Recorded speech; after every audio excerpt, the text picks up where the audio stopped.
ಇದು ನೋಡಿ ಮ್ಯಾಂಡ್ರಿನ್ ಕಿತ್ತಳೆ. ಇವತ್ತು ಮಾರ್ಕೆಟ್ನಲ್ಲಿ ಅತಿ ಹೆಚ್ಚು ಕಿತ್ತಳೆ ಮಾರ್ಕೆಟಿನ 50% ಭಾಗವನ್ನು ಆಕ್ರಮಿಸಿದೆ. ಅಂದರೆ ಅದರ ರುಚಿ ಸ್ವಾದಿಷ್ಟವಾಗಿದೆ. ಅದರ ಆಕಾರ ತುಂಬ ಸಣ್ಣದಿರುತ್ತೆ. ತೊಟ್ಟಿನ ಹತ್ರ ಒಂದು ಎಲೆ ಉಳಿತದೆ. ಹಾಗಾಗಿ ಈ ಒಂದು ಕಿತ್ತಳೆ ಹಣ್ಣು ಭಾಳ ಪ್ರಸಿದ್ಧಿ ಪಡೆದಿದೆ. ಇದು ನಾಗ್ಪುರದ ಕಿತ್ತಳೆ. ಇಲ್ಲಿ ತನಕ ಇದು ಜೋರಿತ್ತು, ಈಗ ಕಡಿಮೆ ಆಗ್ತಾ ಇದೆ. ಇಲ್ಲಿ ನೋಡಿ, ಇದು ನಾಗ್ಪುರ ಕಿತ್ತಳೆ, ಇದು ಮ್ಯಾಂಡ್ರಿನ್ ಕಿತ್ತಳೆ. ಮ್ಯಾಂಡ್ರಿನ್ ಕಿತ್ತಳೆ ಎಷ್ಟು ತಾಜಾ ಆಗಿ ಕಾಣುತ್ತೆ ನೋಡಿ. ಇದು ರೈತರಿಗೆ ಕೂಡ ಕೈ ತುಂಬ ಹಣ ಕೊಡುವಂಥ, ಹೆಚ್ಚು ಇಳುವರಿ ಕೊಡುವಂಥ ಒಂದು ತಳಿ.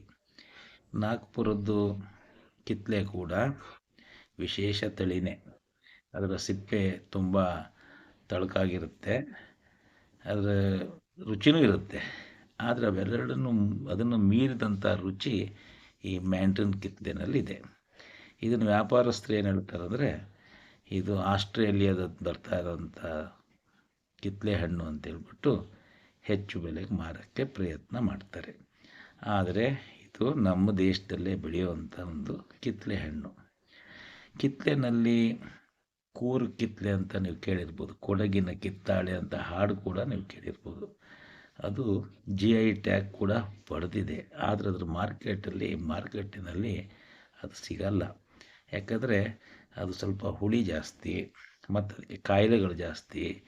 ಅದನ್ನು ಹೊಸ ತಳಿ ಅದರಿಂದ ಮಾಡಿ ಅದನ್ನು ಮಾರಾಟ ಮಾಡಲಿಕ್ಕೆ ಅನುಕೂಲ ಮಾಡುವಂಥ ಕೆಲಸಗಳು, ತಳಿ ಸಂಶೋಧನೆಗಳು ಅಷ್ಟಾಗಿ ಆಗಿಲ್ಲ. ಹಾಗಾಗಿ ಮಾರ್ಕೆಟಿನಲ್ಲಿ ನಮ್ಮ ನಾಗ್ಪುರ ಕಿತ್ತಳೆದೇ ಒಂದು ಹವಾ ಇತ್ತು.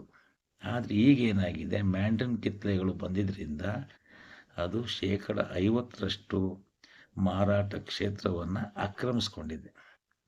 ಒಳಗಡೆ ಅದರ ಬಣ್ಣನೂ ಅಷ್ಟೇ, ಹೊರಗಡೆ ಅದರ ಬಣ್ಣನೂ ಅಷ್ಟೇ.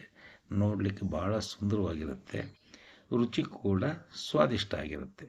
ಹಾಗಾಗಿ ಮ್ಯಾಂಡ್ರಿನ್ ಕಿತ್ತಳೆ ಹಣ್ಣಿನ ಕಾಲ ಮುಂದಿನ ದಿನಗಳು ಅಂತ ಅನಿಸುತ್ತೆ.